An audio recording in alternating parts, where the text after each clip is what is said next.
ಎಷ್ಟು ಚೆನ್ನಾಗಿದೆ ನೋಡಿ ಇಲ್ಲಿ. ಅಹಿತ ನೆನೆಯುವ ಮನಸ್ಸು ತಾನೇ ಕೆಡುವುದು ಮೊದಲು. ಹುಚ್ಚು ಕುದುರೆಯನೇರಿ ನೆಲಕ್ಕೆ ಬಿದ್ದಂತೆ. ಹೇಗೆ? ಹುಚ್ಚು ಕುದುರೆಯನೇರಿ ನೆಲಕ್ಕೆ ಬಿದ್ದಂತೆ. ತನ್ನ ಮನೆ ಪರರ ಮನೆ ಎಲ್ಲ ಕಿಚ್ಚಿಗೆ ಒಂದೇ. ತನ್ನ ಮನೆ ಪರರ ಮನೆ ಎಲ್ಲ ಕಿಚ್ಚಿಗೆ ಒಂದೇ. ಬೆಂಕಿ ಇಡದಿರು ಮನೆಗೆ ಮುದ್ದುರಾಮ. ಬೆಂಕಿ ಇಡಬೇಡ ಕಣಪ್ಪ. ಇತರರಿಗೆ ಕೆಟ್ಟದನ್ನು ಬಯಸ್ತೀವಲ್ಲ, ಆ ಯೋಚನೆ ಮೊದಲು ಯಾರಿಗೆ ಹಾನಿ ಮಾಡುತ್ತೆ ಅಂದರೆ, ಆ ಆಲೋಚನೆ ಯಾರ ಮನಸ್ಸಲ್ಲಿ ಮೂಡುತ್ತಲ್ಲ ಅವ್ರಿಗೆ. ದ್ವೇಷ, ಅಸೂಯೆ ಅಥವಾ ಕ್ರೋಧ, ಈ ವಿಷಯಗಳು ಇತರರನ್ನು ತಲುಪುವ ಮುನ್ನವೇ ಏನಾಗುತ್ತೆ ಅಂತಂದರೆ, ಅದನ್ನು ಹೊತ್ತಿರುವ ನಮ್ಮ ಮನಸ್ಸಿನ ನೆಮ್ಮದಿ ಇದೆಯಲ್ಲ, ವಿವೇಕ ಮತ್ತು ಶಾಂತಿ, ಸಂಪೂರ್ಣವಾಗಿ ಅದನ್ನೆಲ್ಲ ನಾಶಪಡಿಸ್ಬಿಡುತ್ತೆ.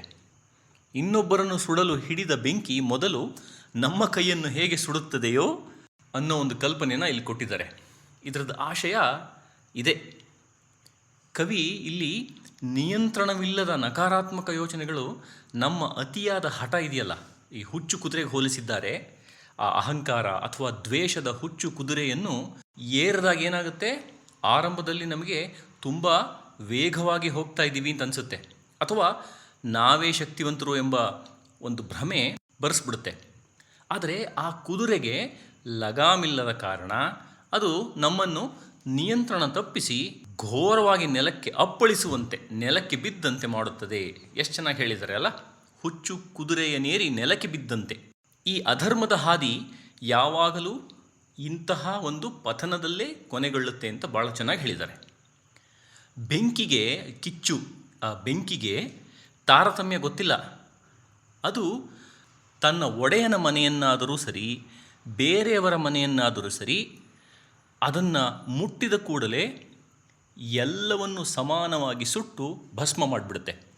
ಹಾಗಾಗಿ ಕೆಟ್ಟ ಕೆಲಸಗಳ ಪರಿಣಾಮ ಅಥವಾ ಕರ್ಮದ ನಿಯಮ ಎಲ್ಲರಿಗೂ ಒಂದೇ. ಅಂದರೆ ನಾನು ಬೇರೆಯವರಿಗೆ ತಾನೇ ನಾನು ಕೀಡು ಮಾಡ್ತಾ ಇರೋದು, ನನಗೇನು ಆಗೋದಿಲ್ಲ ಅಂತ ಒಂದು ಭ್ರಮೆನ ಕವಿ ಇಲ್ಲಿ ಹೊಸಕಿ ಹಾಕಿಬಿಡುತ್ತಾರೆ. ಇಲ್ಲಿ ಮನೆ ಅಂದರೆ ಕೇವಲ ಇಟ್ಟಿಗೆ ಅಥವಾ ಗಾರೆಯಿಂದ ಕಟ್ಟಿದ ಮನೆ ಅಲ್ಲ, ಅಥವಾ ಕಟ್ಟಡ ಅಲ್ಲ. ಅದು ಒಬ್ಬ ಮನುಷ್ಯನ ಬದುಕು, ಸಂಸಾರ, ಕೀರ್ತಿ ಅಥವಾ ನೆಮ್ಮದಿ. ಇನ್ನೊಬ್ಬರ ಬದುಕಿಗೆ ಕಣ್ಣೀರಿನ ಬೆಂಕಿ ಇಡಬೇಡಪ್ಪ, ಯಾರ ನೆಮ್ಮದಿಯನ್ನು ಕೆಡಿಸಬೇಡ ಅಂತ ಕವಿ ಪ್ರೀತಿಯಿಂದ ಎಚ್ಚರಿಸ್ತಾ ಇದ್ದಾರೆ.